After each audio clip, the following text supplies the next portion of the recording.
आपने पेट की समस्याओं को, जो अल्सरेटिव कोलाइटिस है या फिर गैस्ट्राइटिस भी आई है, एंट्रल गैस्ट्राइटिस अपने, इसमें जो लाइफस्टाइल आपने फॉलो करी है, आपने वीडियोस देखे हैं? हाँ जरूर। कितने वीडियोस देखे हैं आपने? मैंने आपके ऑलमोस्ट 30-40 वीडियो देखे रहेंगे। पेट से रिलेटेड है। और उसमें मैंने मतलब अल्सरेटिव कोलाइटिस के IBS कितने परसेंट आराम लगा आपको? मुझे आपके वीडियोस देख के और फॉलो करके ऑलमोस्ट 80% आराम हो गया है। तो मतलब आपका हल्का खाना, सुबह जल्दी जगना, इसमें जो मैं बुलेट पॉइंट से वो बताता हूँ, अभी डिटेल में नहीं बता सकता क्योंकि वीडियो लंबी हो जाएगी। जो सुबह जल्दी उठना है वो तो रिपीट हो गया, और हल्का खाना खाना है, टाइम से खाना है, और टाइम हमें मैनेज करना है। क्योंकि सुबह 8 बजे नाश्ता करते हो तो दूसरे दिन भी 8 बजे होना चाहिए। 8 बजे के बाद 11 बजे कुछ थोड़ा फल फ्रूट खाते हो। हाँ, नाश्ता तो मतलब मैं ट्राई करता हूँ मोस्टली फल फ्रूट वाला ही हो, क्योंकि सुबह का जो खाना हमारे शरीर में जाना चाहिए वो हल्का होना चाहिए। हमारी अग्नि बहुत मंद है ना कि भाई breakfast should always be lighter than lunch. और 12 बजे हमारी जो जठर अग्नि है वो बहुत मतलब तेज रहती है, तभी हमारा खाना पाचन करने की शक्ति ज्यादा रहती है। बिल्कुल बिल्कुल। तो 12 से 1-2 बजे तक आप हेवी खाना खा सकते हैं, जैसे रोटी रहेगी, मिलेट्स रहेंगे, ज्वार, गेहूं भी खा सकते हैं, लेकिन जिनको सूट होता है। हाँ, जिनको सूट होता है, जिनको सूट नहीं होता वो गेहूं को छोड़ देते हैं। भाई ग्लूटेन की जिनको एलर्जी है वो तो गेहूं नहीं खा सकते। इसके अलावा लाइफस्टाइल, जैसे मैं जनरली ये चीज इसलिए कह रहा हूँ क्योंकि बहुत सारे लोगों को ये भरोसा नहीं हो पाता कि नेचुरोपैथी से गैस्ट्राइटिस या अल्सरेटिव कोलाइटिस जैसी चीजों में आराम मिलता है। फिर लोग ये भी कहते हैं कि सर आप बता रहे हो, हम सुन रहे हैं, हमें समझ में भी आ रहा है, लेकिन कोई ऐसा है क्या कि जिसको आराम हुआ हो? सब एक्चुअली इसमें सब क्योंकि आप एक अगर उंगलियां आपकी 5 रहेगी और कुछ उठाना है तो 5 उंगलियां चाहिए। एक उंगली भी कम पड़ गई तो आप उठा नहीं सकते, उतने स्ट्रेंथ से नहीं उठा पाओगे। तो वही ये चीज है, आपकी मिट्टी की पट्टी जो है, या मिट्टी की पट्टी अवेलेबल नहीं तो गीला तौलिया, बर्फ थोड़ा सा फ्रिज का ठंडा पानी, सारे वीडियोस देख रखे हैं, मतलब पेट से रिलेटेड। पेट पे रख दो। मेरा भी कंसिस्टेंसी नहीं था, नहीं तो मेरा 100% आ जाता रिजल्ट। लेकिन मैं थोड़ा फैमिली में बिजी हूँ, वो भी देखना पड़ता है ये, और थोड़ा क्या काम करते हैं? मैं बताना नहीं चाहता, लेकिन मैं किधर तो काम करता हूँ।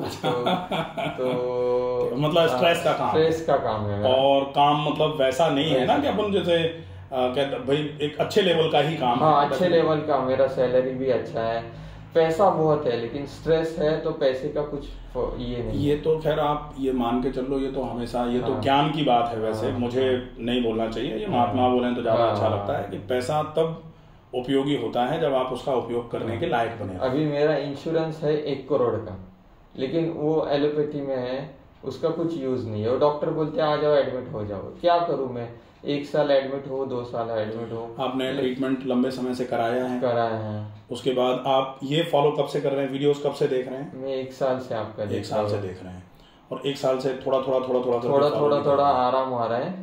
लेकिन मेरी एक दिक्कत हो गई, ये अल्सरेटिव कोलाइटिस था तो मेरा वजन बढ़ रहा था।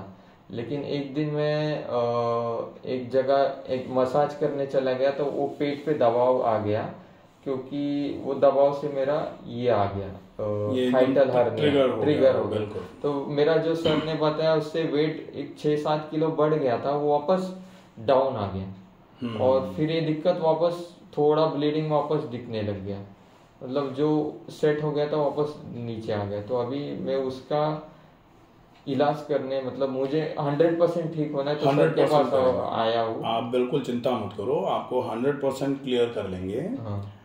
कंसिस्टेंसी जो होती है ना, कंसिस्टेंसी बहुत ज़रूरी है। प्लस नेचुरोपैथी के अपने लिमिटेशंस इसलिए हैं क्योंकि हम मानते ही ये हैं कि external treatment, whether naturopathy also, naturopathy के जो ट्रीटमेंट्स हैं जो एक्सटर्नली अप्लाई करे जाते हैं, दे ओनली ट्रीट सिम्टम्स और they promote the healing process. लेकिन healing always comes from within, not from outside. ये एक नेचुरोपैथी का प्रिंसिपल है कि healing always comes from within. Healing की टेंडेंसी जो है ना वो अंदर से जनरेट होती है, और आप बाहर से उसको नहीं ला सकते। और आप जैसे बोलते हो सुबह एक्सरसाइज, मैं रोज मॉर्निंग में 5000 स्टेप्स कंप्लीट करता हूँ, जिसमें आपने 50 मिनट का बोला था। हाँ 50 मिनट में एग्जैक्टली 5500 कुछ तो स्टेप्स हो जाते हैं मेरे फिटबिट वॉच में, मतलब स्मार्ट वॉच में मैं काउंट करता हूँ। अगर अपना नॉर्मल फोन भी रहेगा तो उसमें भी हम लोग ऐप डाल सकते हैं कितने स्टेप्स हुए। फिटबिट या हाईटेक वॉच होने की जरूरत नहीं है, सारे फोन में भी आप ट्रैक कर सकते हैं। क्योंकि लोगों का क्या रहता है, अरे मैं थक गया अभी बस हो गया, नहीं, आपको 50 मिनट चलना है तो चलना ही है, तो उससे फर्क पड़ेगा, उससे फर्क पड़ना चाहिए, फर्क बहुत। क्योंकि एक्सरसाइज से बहुत, आप चाहिए तो योगा प्राणायाम तो जरूरी है, योगा मत करो, लेकिन उसके जगह ब्रीदिंग एक्सरसाइज, ऑक्सीजन, और चलते वक्त भी अगर पानी लेके आप सर जैसे बोलते हैं मुंह में पानी लेके, वो भी बेस्ट है।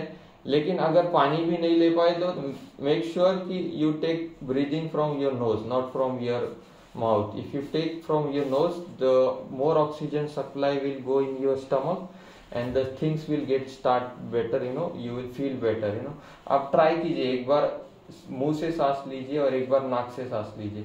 मुंह से जो सांस लेते हैं उससे हमें इतनी थकावट दूर नहीं होती, फ्रेशनेस नहीं लगेगी। जो नाक से लेते हैं और चलते हैं, और ट्राई कीजिए हम लोग नॉर्मल सांस से ज्यादा सांस ले। चलते वक्त हम लोग मतलब वो तो भूल जाता है, लेकिन फिर भी ट्राई कीजिए सांस ज्यादा ले और ब्रिस्क वॉकिंग करें, ज्यादा दौड़े भी मत और ज्यादा स्लो भी नहीं। बिल्कुल बिल्कुल ऐसा वॉक करे कि जैसे अपनी बॉडी थक रही है, थोड़ा स्वेटिंग आ रहा है, ठीक है, ये करना है। और घर पे आके जो आपने बताया थोड़ा प्राणायाम, फिर वॉकिंग होने के बाद घर आके थोड़े मुनक्के वगैरह खा लिए वगैरह। डाइट जो है वो एक इम्पोर्टेंट रोल प्ले करती है, तो जो जरूरी है उसके अलावा जरूरी ये भी है कि जो नहीं खाना है वो छोड़ भी दिया जाए।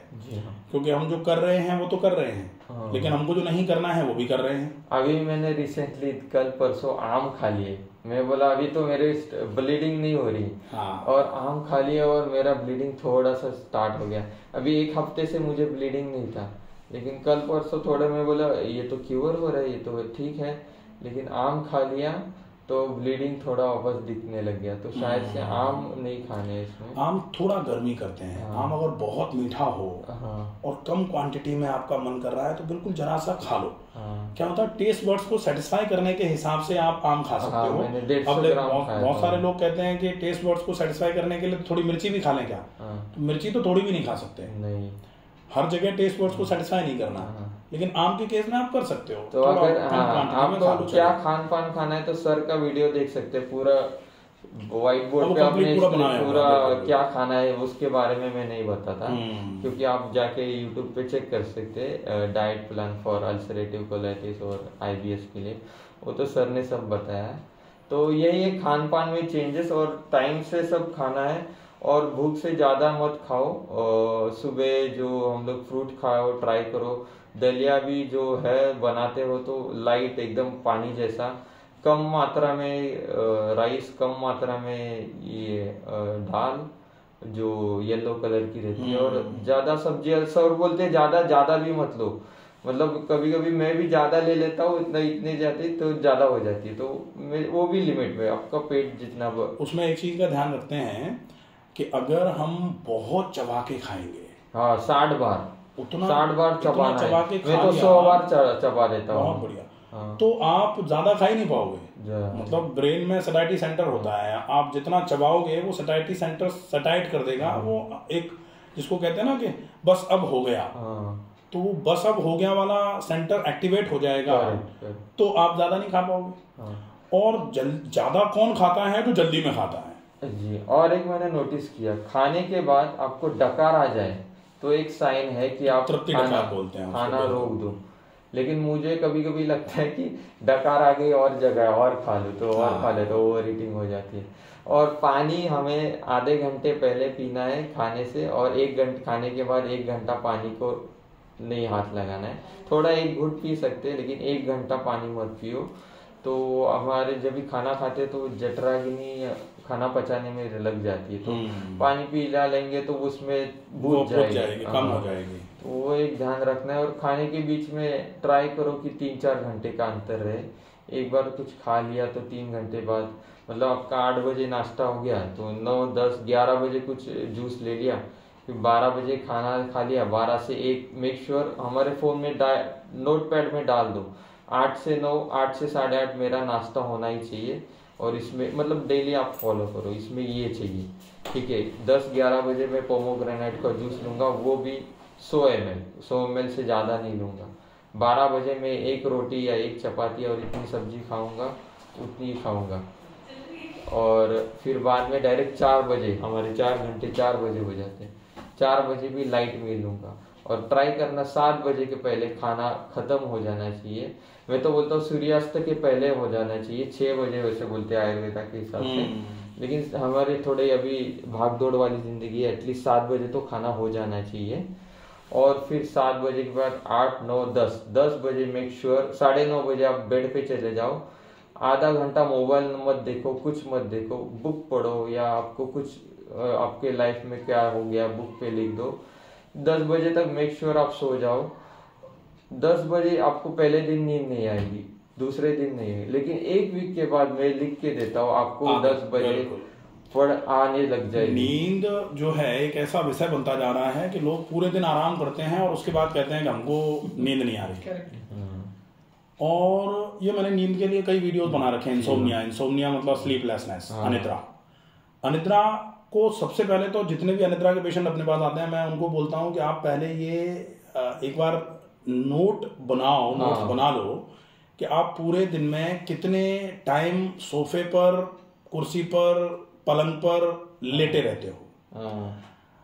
आप अगर मोर ओवर टाइम आप लेटे ही हो और फिर भी हम ये चाहें कि रात को हम पलंग पे जाएं 9 बजे और नींद आ जाए, तो विश्राम की आवश्यकता श्रम करने के बाद होती है। अब श्रम नहीं हो रहा है तो विश्राम नहीं होगा। जो श्रमिक हैं या जो श्रम कर रहे हैं शारीरिक रूप से, आप उनको देखो, कहते हैं ना कि नींद नहीं खरीदी जा सकती, आप बिस्तर अच्छे से अच्छा खरीद सकते हो। आप अच्छा बिस्तर खरीद लो, जैसे बहुत सारे बिस्तर वाले ये कहते हैं कि आप ये वाला ले आओ, आपको पड़ते ही नींद आ जाएगी। पड़ते ही उससे नींद नहीं आएगी। जिसको नींद नहीं आती आप उनको दे दो मैट्रेस। तो कितना इंसोम्निया का ट्रीटमेंट मैट्रेस से होना चालू हो जाता, तो हॉस्पिटल की जगह लोग मैट्रेस की दुकान खोल लेते हैं। हाँ, कि भाई ये गद्दा ले जाओ और सो आराम से। ऐसा नहीं है। एक चीज वो हो सकती है, थोड़ा प्रमोट कर सकता है, लेकिन बेसिक कॉज ऑफ इंसोम्निया जब तक ठीक नहीं होगा। अब जैसे किसी को चिंता की वजह से नींद नहीं आ रही, अब आप उसको सोने के गद्दे पे सुला दो, नहीं आएगी। चिंता जब तक दूर नहीं हो जाएगी तब तक। अब चिंता अगर मान लो सोने से ही ठीक हो रही है, हमारे पास तो सोने का हार हो तो चिंता खत्म हो जाएगी, अब सोने का गद्दा दे दो तो खत्म हो जाए, तो नींद आ जाएगी। तो स्ट्रेस इंड्यूस्ड प्रॉब्लम्स में स्ट्रेस का खत्म होना बहुत जरूरी होता है। जैसे अपन बोल रहे हैं कि नींद पूरे शरीर के स्वास्थ्य के लिए बहुत जरूरी है। नींद अगर कम होना चालू हुई, स्वास्थ्य के लक्षणों में हेल्थ स्कोर में एक स्कोर होता है, एक पॉइंट होता है गाढ़ निद्रा। नींद गाढ़ी अगर आ रही है तो ही आप अपने आप को हेल्दी मानो। शुद्ध तीक्ष्णा, भूख तीखी लग रही है तो ही आप अपने आप को हेल्दी मानो। अभी नींद के बारे में, सॉरी आपको इंटरप्ट करता हूँ, नींद के बारे में मेरे को बताना है। बोलते हैं यूट्यूब पे या किधर भी जाते हैं, इन्फ्लुएंसर बोलते हैं कि 8 से 9 घंटे की नींद आपको चाहिए। एक्चुअली नींद का भी एक खेल है। हम लोग जितना खाना शरीर में डालते हैं, उसको जितना बर्न करने के लिए उसको जितनी ताकत लगती है, उस पर नींद निर्भर है। अगर हम खाना कम खाएंगे, मतलब जितना शरीर को चाहिए, तो 4 घंटे की नींद भी इनफ है। अगर आप 10 बजे सोओगे, 10, 11, 12, 1, 2, 3, 4 बजे, 6 घंटे में, 6 बजे ज़्यादा उसको फिर अपन एक तरीके से हाइपरसोमनिया बोलते हैं। एक तो इंसोमनिया होता है, एक हाइपरसोमनिया होता है। आजकल लोग इंसोमनिया से कम हाइपरसोमनिया से ज्यादा परेशान है। लोग रात को सोए 2 बजे, लेकिन 11 बजे जग रहे हैं सवेरे। अब 2 बजे से 11 बजे तक कितने घंटे होते हैं? 9 घंटे हो रहे हैं। और वो भी वो टाइम, क्योंकि ईश्वर ने रात बनाई सोने के लिए, तो रात को नींद जितनी अच्छी पूरी होगी उतनी आप दिन में खूब सोते रहो। भाई जो नाइट ड्यूटी करते हैं उनको कुछ प्रॉब्लम्स तो इस वजह से भी होती हैं कि वो नाइट में पूरे रात जागते हैं। रात में आप पूरी रात जाग रहे हो, फिर आप सोने के लिए समय दिन का उपयोग में ले रहे हो, तो दिन काम करने के लिए था। ईश्वर की व्यवस्था तो यही है। अब आप खूब कोशिश करो कि कमरे में अंधेरा कर देंगे कहीं से लाइट नहीं आएगी, बिल्कुल रात जैसा कर देंगे, तो रात जैसा कर सकते हो आप, रात नहीं कर सकते। रात करना हमारे बस में नहीं है, रात तो ईश्वर ही कर सकता है। हेल्थ पे वो प्रॉब्लम आएगी, बिल्कुल बिल्कुल डेफिनेटली आएगी। तो ये सारी चीजें अगर हम सही तरीके से करना शुरू कर देंगे, डेफिनेटली माने कि पेट की समस्याएं कंप्लीटली क्लियर हो जाती हैं। ठीक है।